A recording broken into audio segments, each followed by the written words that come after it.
Gracious Heavenly Father, we do thank you and praise you for this opportunity to come together. And we just pray, Father, for those on the baseball field that were shot yesterday. Father, we pray you give them healing, that this craziness in this country would stop, Father, and that we would all learn that there's differences to each side, but we have to come together somewhere to compromise and to make things better for all of us.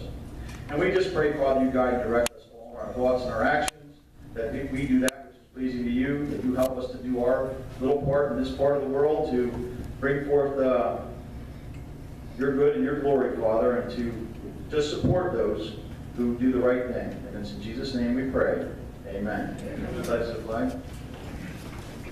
Pledge allegiance to the flag of the United States of America, to the republic for which it stands, one nation, under God, indivisible, with liberty and justice for all. All right. Is it hot enough outside for everyone today? I'm ready for winter, but she makes me go in the heat over winter, so it doesn't matter. Gun raffle. We're still having a gun raffle. We did not sell all the tickets yet. Eldon, who's supposed to be here, who I do not see. Oh, there he is. Okay, he snuck in unbeknownst. See Eldon back there for any tickets? Charlie Miller has the crossbow and other weapons back there. You can actually see them. But if you haven't got a ticket, purchase one. If you can help us out by selling some, see Eldon. He'll give you a block of tickets. They're $20 a piece. And once they're all sold, we'll have the raffle. So, Carol, you have a few announcements for us?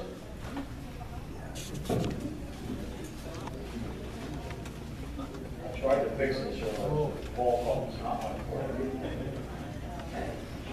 Okay, everybody. My Constitution class that I was holding has finished. On Monday night, we had our last class, and everybody thought that they had an educational time, they liked it. And I'm starting a new class in September. And this is going to be different because we are going to meet every Monday for 10 Mondays. So it's going to be quick. It's going to take 10 weeks. And we're going to start Monday, September 11th. That's right after Labor Day. And we will end up, I think it's November 13th. And that's before Thanksgiving. So between Labor Day and Thanksgiving, we'll have a whole class. This will be the book, 5,000 Year Leap. There are flyers back on my table. I have the first table at the back wall when you came in the door. The flyers look like this. If you are interested, pick one up. There's also a sheet there. If you want to sign up for the class, you can do that. But you have lots of time to sign up because it's not till September. Okay, one more thing. I wasn't going to do this, but I can't help it. They're talking again about going after the president, suing him because he's making money in hotels in foreign countries. So they're looking at that as if he's taking money from foreign people. And these talking heads are saying the emolument clause is the reason. I'm sure you heard the newscasters use that. Don't let the word emolument scare you. It just means pay. It means pay. I'm going to read the emolument clause to you. It says, the president shall at stated times receive for his services a compensation which shall neither be increased nor diminished during the period from which he has been elected. And he shall not receive within that period any other emolument from the United States or any of them. That means he can't get any more money from the United States government, or from, when they say any of them, they're meaning any of the individual states. So he's not allowed to make more money than his salary from the federal government or from any state. That does not mean that he can't make money from a business. Our founding fathers intended that you would serve a term or two and go back to your business. So there's nothing wrong with having a business. He is not breaking the law. He is not doing anything wrong. I said it once before, and I just had to repeat it because it just makes me so mad. Thank you.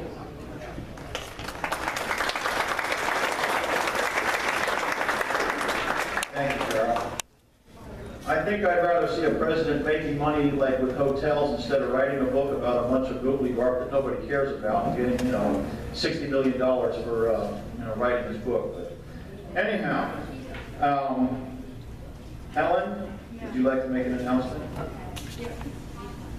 You were in deep thought there, I could see that. Hi, everybody. Wanted to make you aware of something that came to our attention over the past couple weeks, and which we have now been organizing to fight against. And I thought I would come here tonight because I feel that, you're all patriots and that you might want to get involved with us. It has to do with the fact that the Reading High School is going to be opening up what's called a health resource center. And guess who's going to operate it? Planned Parenthood inside of the Reading High School. That should be concerning, all right? I just find it interesting that this is the memorandum from the principal, so it is what it is. And what they're saying is that what they're going to be doing is quality sexual reproductive education, individual level risk counseling, okay, condom negotiation skills, internal and external condoms, I don't know what it is, lubricants. Oh my God. Okay. Okay. So availability of safer sex materials. I could go on, but you got it. This is not going to happen in Reading High School if we have anything to do about it. We are so glad we got word of it. Okay, and we are uniting different people across the country. With the Pennsylvania Family Association, with Abby Johnson, with Lila Rose, with, but we need more people, local people. So I have a flyer that pretty much the school board emails of every single school board member is on here. So guess what? I need you to email them and tell them what you think about this. Now the next thing I need you to do is that we found out that on the 21st of June, at the school board building, 800 Washington Street in Reading, they're going to discuss this whole health resource center. And then on the 28th of June, they're coming back as the school board to vote on it. So we feel as if we need to get there on the 21st and be present at this discussion and have people from Reading talking, which they're allowed to do if you're from Reading, but we can be there in support. And then pack the damn house on the 28th, okay? And let them know that we are angry about this, because what we found out, that under the table, what we found out is that this is like kind of feeling the waters, and if this works out at Reading High School, Mifflin goes next.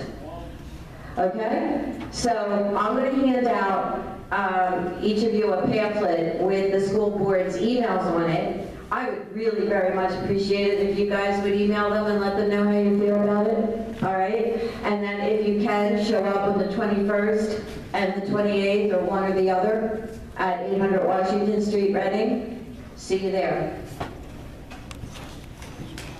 Thank you, Helen. In all honesty, it sounds nothing more than a taxpayer-funded form shop, is what it sounds like. I didn't mean to laugh there, but I mean, this stuff is just so insane. I got a suggestion though. Everybody has a computer. We don't all do Facebook. I do not do Facebook. I can't work my new phone. Okay, but if you have friends on your, people you email out to, scan one of these in your email and just blast it to everybody. if you do Facebook, blast it out, because this is social media, this is how everybody gets the word now. Pat, you wanted to say something, I saw that on the board. It's actually quite worse than this program. They've already for 20 years been getting paid. They've been girls with children, girls who want to have children right behind. They get paid to go to school. Yeah. The logic behind it is so that they don't quit school, they at least have a high school degree, even though they have a fatherless child. So they get, they get paid to go to school. And again, the liberal logic behind it is so they don't quit. So they're not a woman with children and without a high school degree. So they think it's cheaper in the long run. But they've been getting paid, they get special classes. It's kind of like incentive to have kids in high school. They also have daycare set up through the high school also. The boys get fined. If the boys don't go to school, they get fined. The girls get paid. Yeah. Anyways, this liberal insanity is really out of hand, and it takes all of us to do something. And that something may be simply just taking this, scanning it in your computer, and sending it on everybody on your contact list. Because somebody's going to read it, and they're going to forward it on, and just ask them to forward it, and just get the word out. This is why in a lot of conservative issues we lose. Because the liberal issues tend to be a younger group who are very tech savvy. I'll be the first to admit I'm not tech savvy. I was just telling Shirley here, I got a new cell phone that's way smarter than me. I can't figure out how to work it. But it'll take me a year to figure it out. But anyways.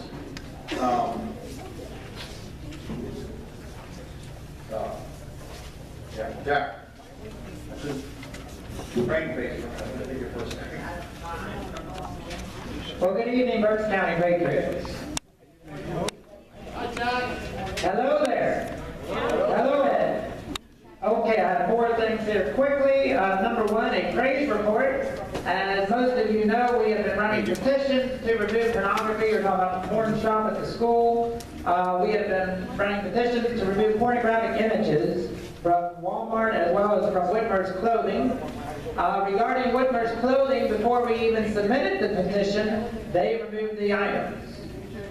I had talked to some people high up in the Mennonite church above the owner of the store, and they did remove them. Grudgingly so, but they did remove them.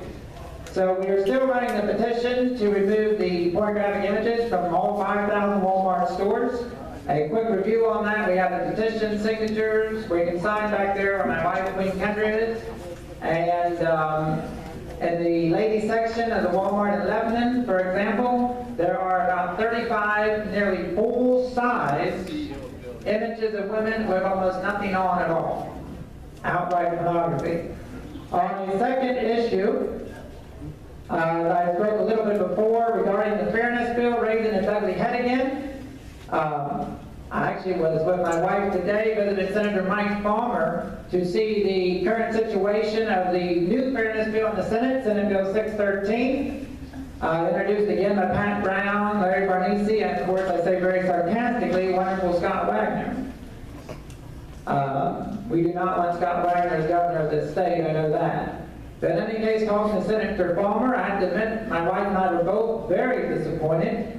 Before a year ago, Senator Palmer was 100% against the fairness bill, this transgender homosexual joke. Today he told us that when he got the new bill from Pat Brown, that he simply asked Pat Brown to rewrite the bill. And Palmer said, well, it's watered down enough, and he sent it back to the committee. I might let it come for a committee vote. So I don't know what's happened to Senator Palmer, but and it's funny, I said to him, I know that if a bill for abortion would come up, a bill pushing abortion, I said, I know that you would vote against it because you claim to be a Christian and you see abortion as sin.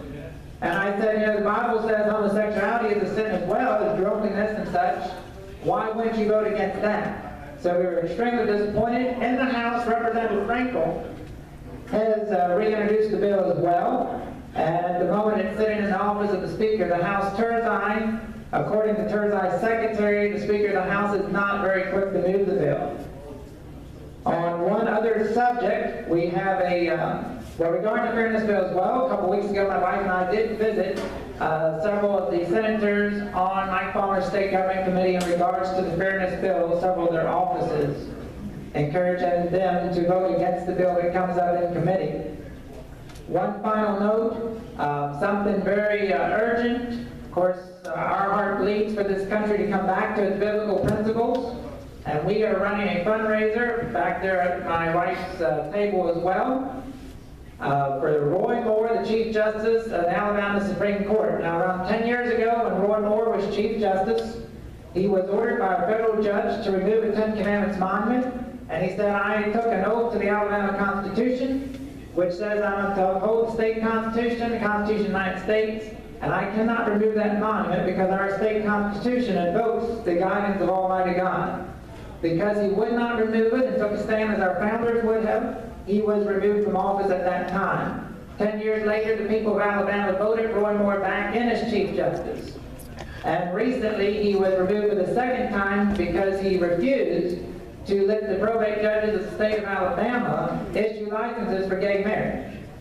A Supreme Court ruling, whether it's Roe versus Wade on abortion or Bargain Bell on the homosexual thing, is not the law of the land.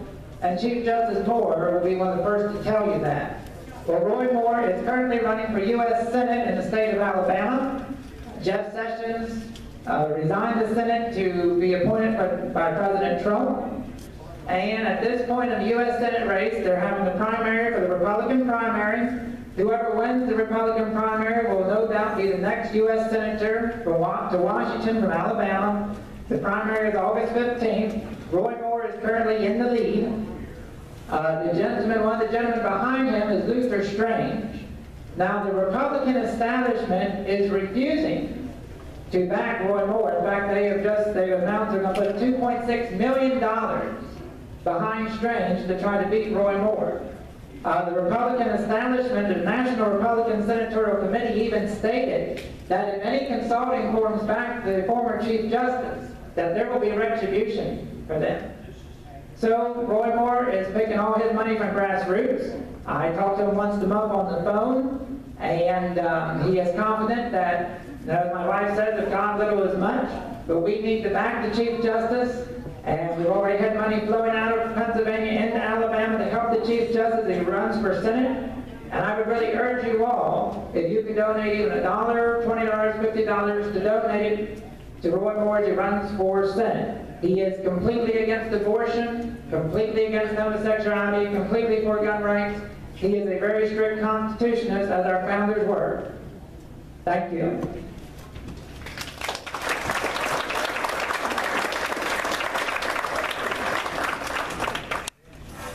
Okay. I think everyone knows this gentleman I'm going to introduce next. Not paying attention.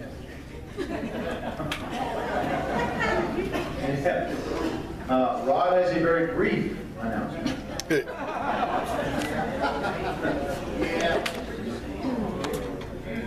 And I'm going to take my paper so you don't steal them. I intend to do that.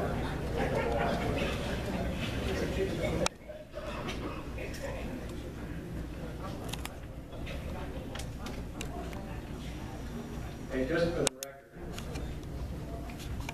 we can endorse candidates with our charter. We did not make decisions yet on candidates, but with no disrespect to Jack's interest in supporting or opposing candidates, he's speaking for himself, I would expect, when he talked about not supporting Senator Wagner. We have not made that decision as the Berks County Patriots, just so we understand that. Okay. 3 months ago, 3 of us, Ron and I and Paul on the committee, legislative committee, made a presentation on political corruption, cost of government, and finished with pensions. We didn't do a good job. I didn't do a good job because a lot of reasons. My eyes and the lighting and the notes and whatever. But we got through it. Now, you just had Senate bill pass SB 1. Does anybody know what SB 1 is as it was passed this week? Couple? Okay. Which leads me to believe if I asked the question, who thought SB 1 was doing the job that we expected either. SB 1 was the alleged bill that allegedly made major impact on this pension crisis. As I told you before, we're $60 billion in the hole and climbing. The whole package for what is owed to people over the period of time is something like $200 billion, $212 billion. Anyway, the reason I bring this up is I just want to tell you that this is going round again, and I got a notice from Charles Mitchell of the Commonwealth Foundation, their CEO. Charles Mitchell was at our legislative meeting a couple of years ago, expressing his point of view in a lot of things. And I'm not bad-mouthing Charles Mitchell, but I just want to show you how this works and why you got to stay on top of these things and why we have a legislative committee. I'm going to go through this briefly as I can. I'll only hit the high points, but Charles Mitchell said this is big. Now we're talking on SB 1, the pension bill. Just moments ago, the state Senate passed historic pension reform that represents a major shift in our state's approach to the pension crisis. Instead of sitting back and letting the status quo reign for another decade, while more and more debt is piled up on every Pennsylvania man, woman, and child, lawmakers took the first step toward significant structural reform that will begin to remove politics from pensions and lay the groundwork for future reforms. Senate Bill 1 does this. Protects taxpayers, creates a model for future reform, is better for teachers, protects public employee retirements, is the kind of reform most voters want. I don't know how you assume that. Now here, House members and Governor DeTello need to hear from you. Please call, email your rep expressing that you want him to support this. Now the House did vote on it and supported it. So, because he said that, I decided to respond to Mr. Mitchell, and again with some of the highlights. I need to discuss SB 1 from a perspective that apparently differs from your own. While I haven't had time to read the entire text, I did read reviews of that, of the like-minded organizations and conservatives. It seems to be that the bill is a lot to do about nothing. There's little to stop the bleeding, and the little corrective action taken focused on new employees who are not, nor ever were, part of the problem. I've spent the past year evaluating the cause and effect of the pension debacle, and beyond any doubt, the problem lays at the feet of the politicians that are enjoying the benefits that they burden the taxpayers to pay the bill. I see nowhere in the bill that the present crop of elected representatives and senators will be affected. As I've examined the years of laws passed that have contributed to the Pennsylvania being the most costly government in the nation, I would remind you that of the 1987 pay raise, the 1995 pay and COLA, the 1997 pension increase, the 2001 pension increase, the 2002 COLA, the 2005 midnight pay raise, rescinded but reflected really the attitude of the House. I mentioned Article 2, Section 8, which I've mentioned many times before. Any decision which is the part of the Constitution that states politicians are not entitled to a pension paid by taxpayers. Any decision on a bill that the legislature passes will clearly be evaluated on their own interests before it passing SB 1 appears to be one more example of that mindset. Okay, that's how I responded. Now, who's right? Mitchell, a major paid operative, conservative organization looking out for our interests, and maybe he thinks he is. Or is my objection to this bill more likely the appropriate approach? Well, in part, I said,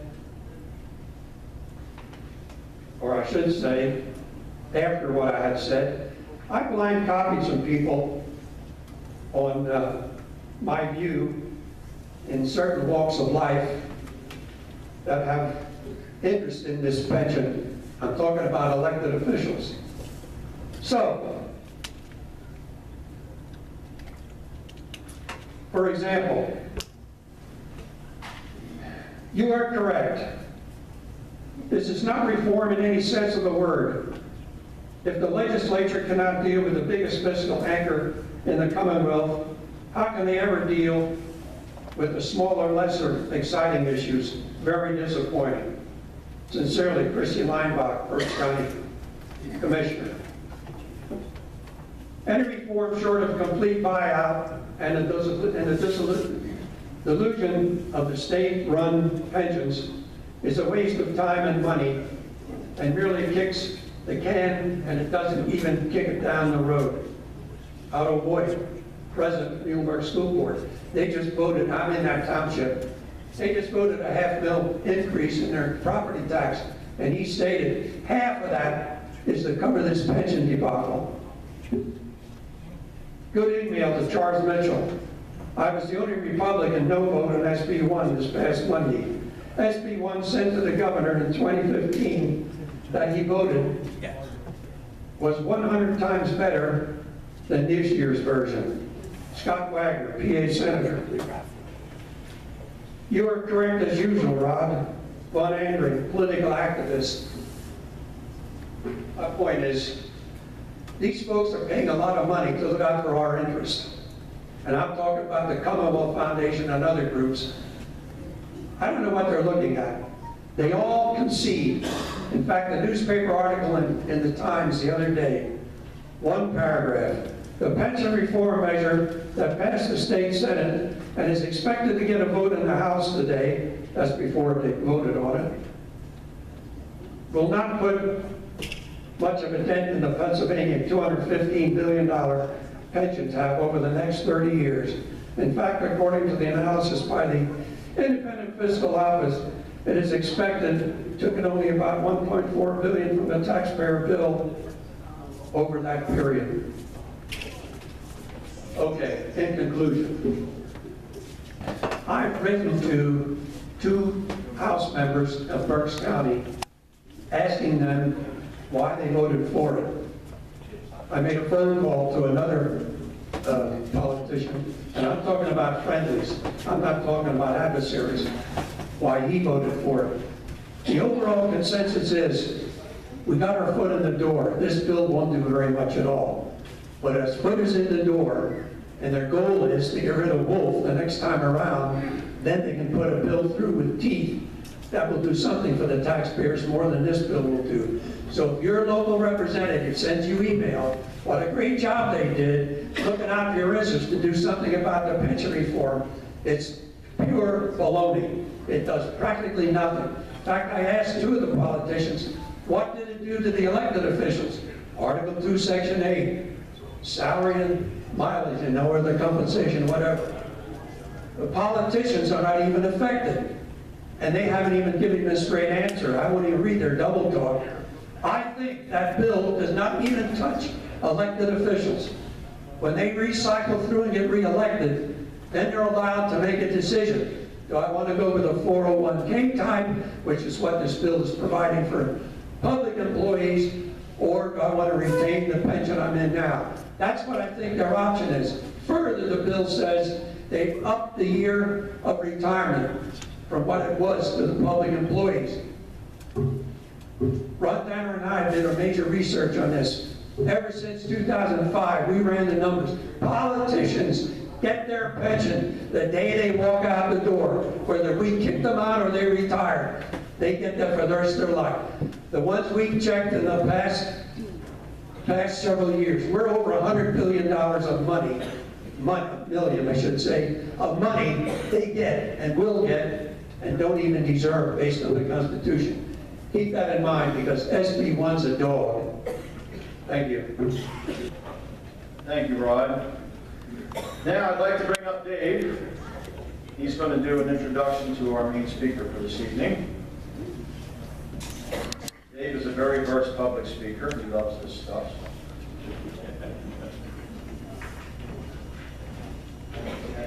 He's like me, so we put it in big letters. Okay, this evening we have with us Josh Prince, the Chief Counsel of the Firearms Industry Consulting Group, a division of civil rights and defense firm, PC.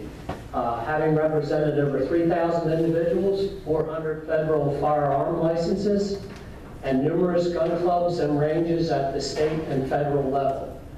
Joshua is devoted to protecting our inalienable right to keep and bear arms.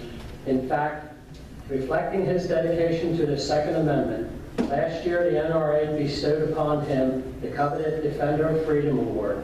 Please join in welcome Josh Prince.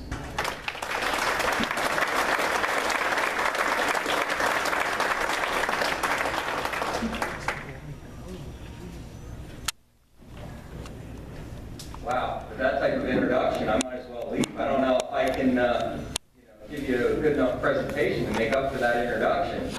I want to thank you all for coming out tonight. It's great to be back, especially in front of all you Patriots. And obviously, I'd like to take a second and think about all the victims from yesterday's important events. Words can't convey what occurred yesterday. I think it's worth noting that President Trump went to the hospital to meet with all of those who were injured yesterday. And I think that speaks to his character, something we did not see under the last administration. With that, I saw a statement issued by Representative Mo Brooks from Alabama. And what was really interesting about Mo Brooks' statement is he made it only minutes after having been at the baseball field. And I'm going to read you his statement. Because quite honestly, I don't know that anyone, if even given days or weeks, could have formulated a better response to this reporter's question. The reporter asked, "Congressman, does this change your views on the gun situation in America?" Representative Brooks' response, "Not with respect to the Second Amendment. The Second Amendment right to bear arms is to ensure that we always have a republic. And as with any constitutional provision in the Bill of Rights, there are adverse aspects to each of those rights that we enjoy as people. And what we just saw here is one of the bad side effects of someone not exercising those rights properly. But we're not going to get rid of freedom of speech because some people say some really ugly things that hurt other people's feelings. We're not going to get rid of the Fourth Amendment search and seizure rights because it allows some criminals to go free who should be behind bars. These rights are there to protect Americans. And while each of them has a negative aspect to them, they are fundamental to our being the greatest nation in world history. So no, I'm not changing my position on any of the rights that we enjoy as Americans. Now, for an individual who just minutes prior to this was under fire, to come out and articulate himself in this manner, to me, is mind-blowing. That's his true character, in my opinion. I think in that situation, under that stress, under that adrenaline dump, for him to articulate himself in that manner shows that he's true to the core. Those are his true beliefs. And that's all he knew what to say, was what was true to his being. Now, tonight we're going to talk about firearms laws here at the state and federal level. We're going to talk about some legislation that's currently pending. We're going to talk about some cases that have recently been decided and some that are pending. We're also going to talk a little bit about open and concealed carry. I'm going to do this a little bit differently than probably most of the speakers. I'm more than happy to take questions while we go through the material. I know Jim said he'll have a microphone for anyone who wants to ask questions. The only restriction I have is I would ask that you keep any questions relative to the topic that we're talking about. If we get to the end of the presentation and you have questions beyond the scope of something I've talked about, I'm fine with you asking questions at that point. But if we start asking questions about all different, if we start asking questions about everything, we'll never get through the actual materials that I want to discuss with you. Also, I just want to put out a little bit of a warning. I know it's being videotaped, and this is something that bothers me deeply, but I have to make you aware of. It's the fact that I can tell you what the law or case law provides today, and tomorrow a new case could be decided that turns it on its head. It could no longer be the law of the land. It also could be that a bill gets enacted tomorrow or next week, and what I tell you today is no longer valid. And that's extremely unfortunate, especially when we're talking about a constitutional right that shall not be infringed. But I have to let you know that so that you're aware to always seek out competent counsel whenever you have any type of firearms law issue or question. If you follow our blog, it's actually at blog.princeslaw.com. You can follow when we post different articles about firearms law related topics, and anytime there's any type of monumental change in the law, we always blog about it and put that information out so that our viewers are aware of those changes. So with that being said, let's get into the meat of why I'm here, and let's talk about some of the legislation that's currently pending here in Pennsylvania. The first I'm going to talk about, I got to say I'm a little bit biased because I wrote it. So House Bill 918, this is the removal of the character and reputation clause in order for one to obtain a license to carry firearms. Right now, there is a character and reputation clause in the licensing scheme that is not defined. I can't tell you what the requisite character and reputation is. It's left to the discretion of what they'll say is the issuing authority. Now, in every county in Pennsylvania except for Philadelphia, that's going to be the county sheriff. In Philadelphia, it's going to be the chief of police. The problem is, you have great sheriffs, like here in Berks County, Sheriff Weekneck, who generally will never use the character and reputation clause. You have other sheriffs, like the Monroe County Sheriff, who is currently being sued, the Franklin County Sheriff. There are some sheriffs who have not met someone who has, in their opinion, the requisite character and reputation, and they deny him a license to carry. And we're going to talk about why a license to carry is so important later on in relation to the transportation laws. But for right now, you need to understand that although Pennsylvania is supposed to be a shall-issue state, sheriffs in certain locales, like Monroe and Philadelphia, will deny people based on character and reputation because they can. So House Bill 918 seeks to remove the character and reputation clause. And there's another issue with the character and reputation clause that I haven't mentioned. It's actually an unconstitutional delegation of authority by the General Assembly. Under Article 2, Section 1, the General Assembly cannot delegate any type of discretion to any type of local government or other issuing authority unless the law is very specific in relation to the criteria that must be met. Here, no one knows what character and reputation is. There are no regulations defining what constitutes good or bad character and reputation.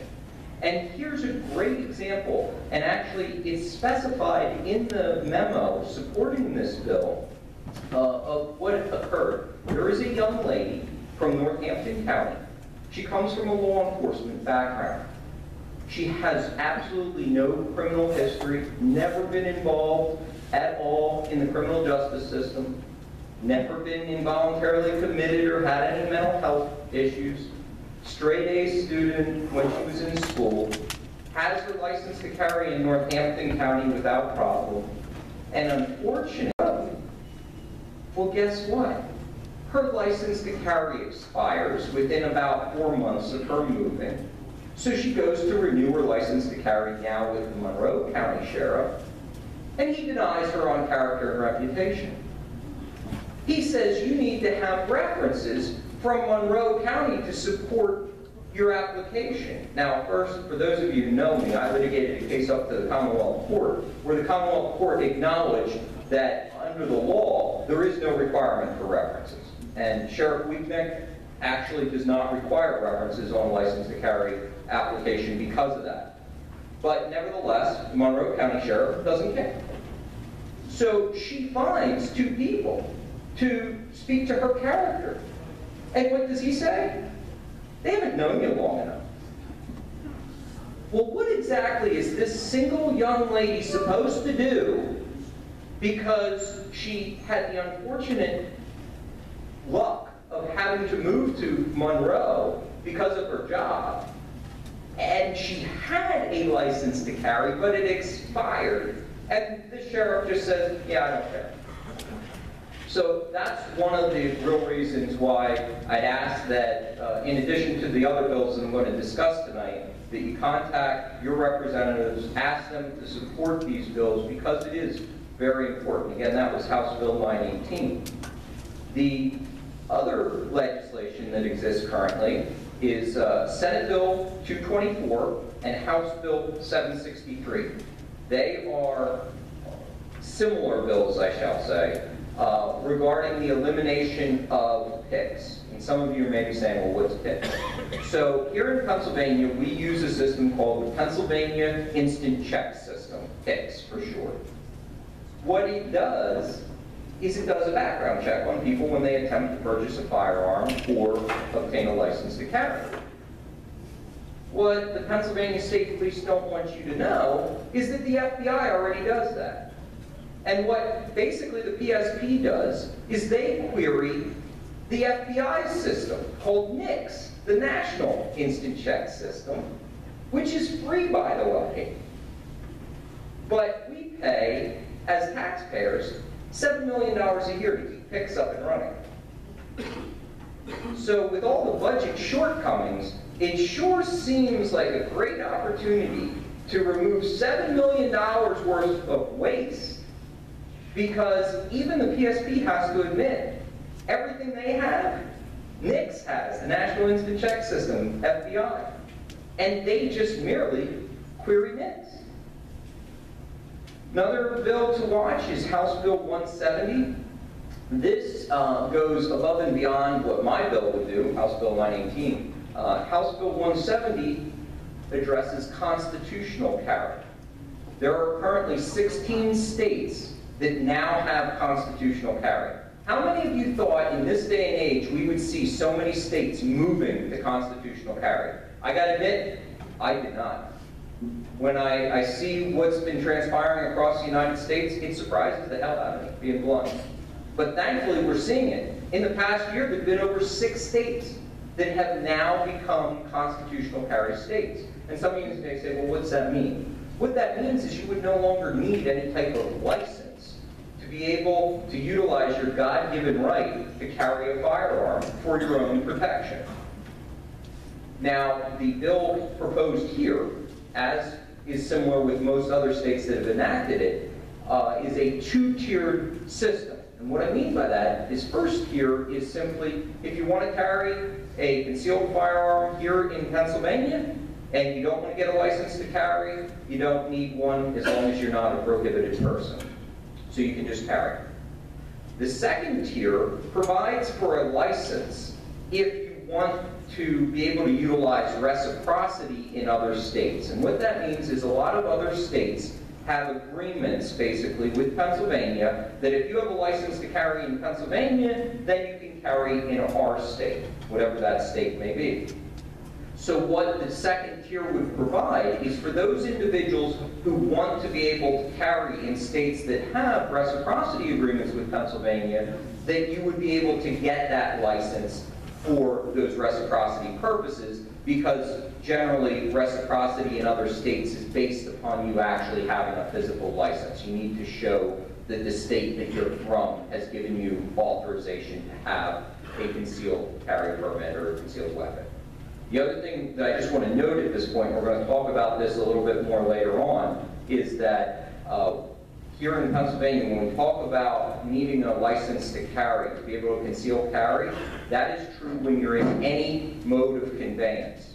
So as soon as you get into a car, even if you put your gun on the dashboard where everyone could see it, you must have a license to carry firearms, if that's a loaded handgun. We can never have a loaded rifle or shotgun in our vehicle, no matter what, in Pennsylvania. And I know some hunters, that's a surprise to, but I can tell you, it's the law. You can never have a loaded rifle or shotgun in your vehicle. You're looking at violations of the Crimes Code as well as revocation of your hunting licenses for a very long time. And in fact, most hunters are surprised to learn that if you even lean a loaded rifle or shotgun up against your vehicle while it's parked, you're looking at revocation of your hunting license for usually about 2 years. I see we have a question. How many states is it that has the, that you take your license from Pennsylvania into the other states, or where can you get that list of those states? Reciprocity states. I believe there's 34, don't quote me on it, right now that we have, Pennsylvania has reciprocity with. The best place to go to be able to actually even get copies of the reciprocity agreements is the Attorney General's website. If you go on Google, thank you, Al Gore, he invented the internet, you know, and simply type in Pennsylvania Attorney General reciprocity, you will get to the subpage on the Attorney General's website where it'll list all the states that we have reciprocity with. There are certain states where we have a formal agreement. In those states, there's a hyperlink right there where you can click it and you can download a copy of it. I highly recommend, if you're going to be in one of those states and relying on reciprocity, download a copy of that agreement, have it with you in case you're stopped by law enforcement, because quite honestly, law enforcement doesn't know the laws of the state they're in, let alone 50 other states. So you have that agreement and can provide it to that officer, it's more likely that you're not going to have much of an issue.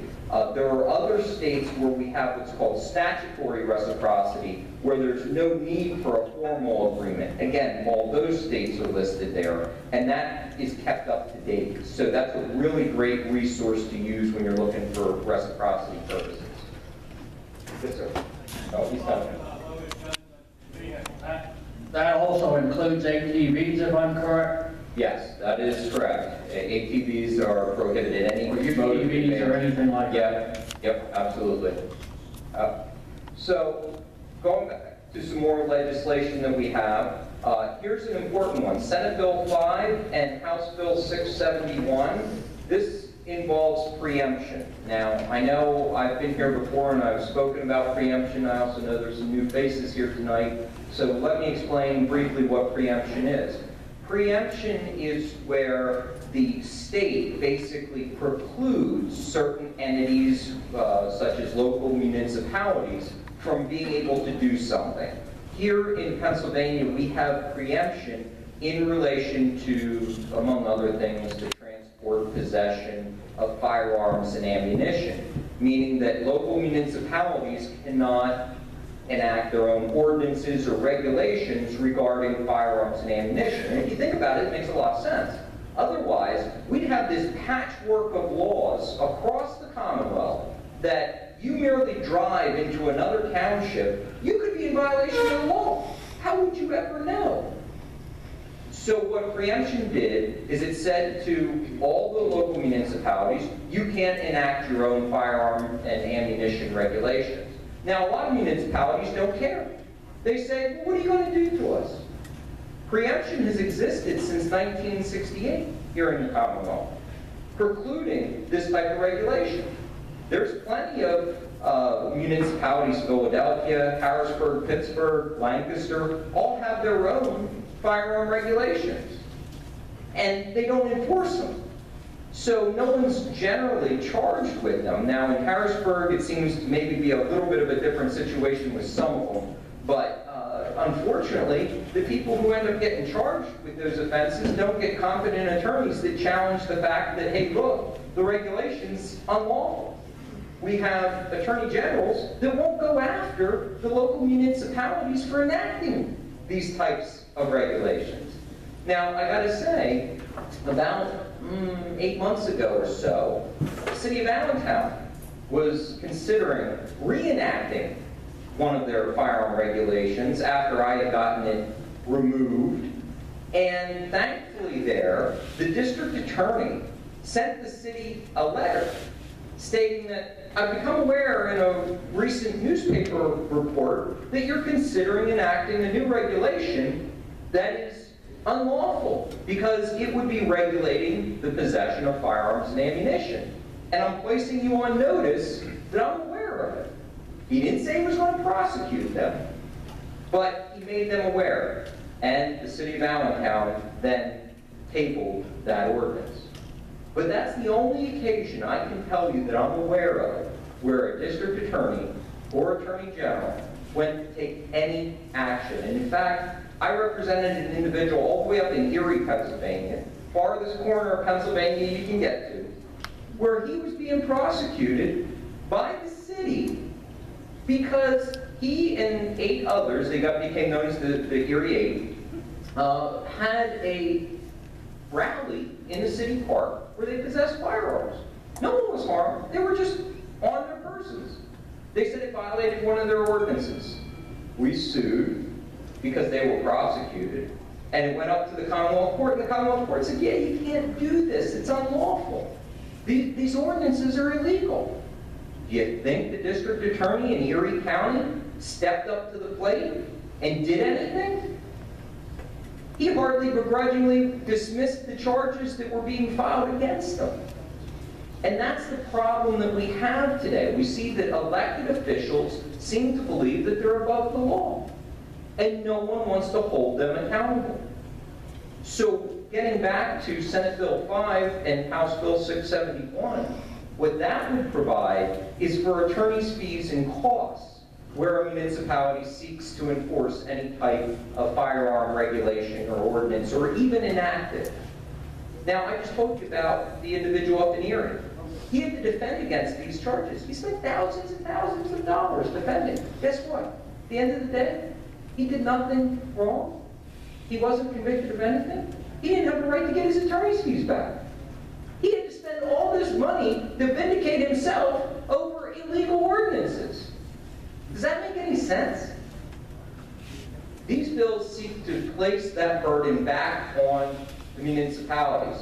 But even so, there are certain individuals in the General Assembly who said, well, we can't allow this to now be enacted. Yeah, they don't want to talk about it, but it's already a misdemeanor and first-degree criminal offense for any municipality to enact these types of regulations. And like I said, no one wants to prosecute them for it. But they said, you know, it's not really fair to them. We got to give them 90 days to rescind their illegal ordinances.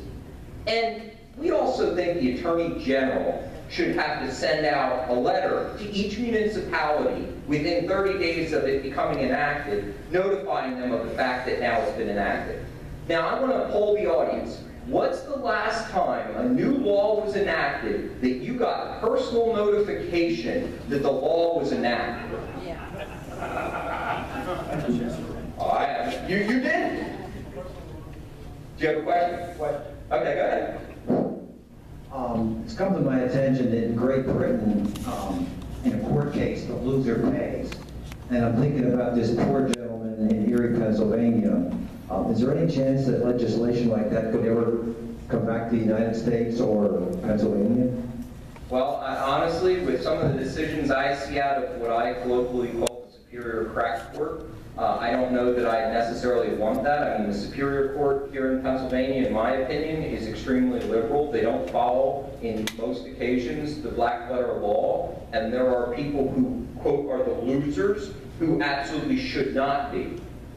So a law like that would somewhat concern me, but you know, at the end of the day, it may be the case that we enact certain things like that. There are certain areas of the law where the loser does have to pay. Sometimes if it's extremely egregious, they have acts called Dragonetti Act which allows for you to get attorney's fees in that where a case was completely frivolous.